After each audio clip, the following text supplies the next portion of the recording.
विठोबाच्या कपाळावरचा काळा टिळा, त्यामागचं रहस्य काय? पांडुरंगाच्या कपाळावर जो काळा टिळा आहे त्याचं खरं रहस्य तुम्हाला माहीत आहे का? का लावतो विठोबा हा काळा टिळा? यामागे आहे एक भावनिक आणि अद्भुत कथा. विठोबा म्हणजे भक्तीचा जिवंत अवतार, पण त्याच्या कपाळावर नेहमी दिसतो एक काळा टिळा. काहींना वाटतं हा सौंदर्यवर्धक आहे, काहींना वाटतं हा शक्तीचा चिन्ह आहे, पण खरं कारण त्याहूनही खोल आहे. भक्त पुंडलिकाचा संदर्भ.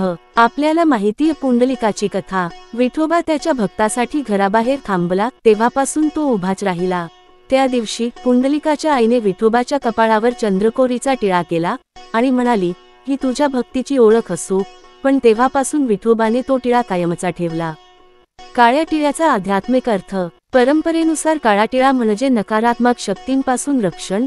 जसं लहान मुलांना नजरेपासून वाचवायला काळा टिळा लावतात, तसाच विठोबालाही आपली मायबाप भक्तांनी काळा टिळा लावून दिला. तो भक्तांचा विठोबा आजही कपाळावर तो टिळा लावतोय, भक्तांच्या श्रद्धेचं प्रतीक म्हणून.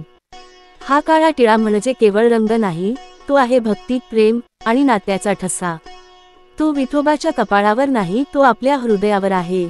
जर तुम्हाला ही माहिती आवडली असेल तर नक्की लाईक करा, विठोबाच्या भक्तांमध्ये शेअर करा आणि अशाच भक्तिभावाने भारलेल्या कथा ऐकण्यासाठी सबस्क्राईब करा आपल्या आवडत्या चॅनेलला.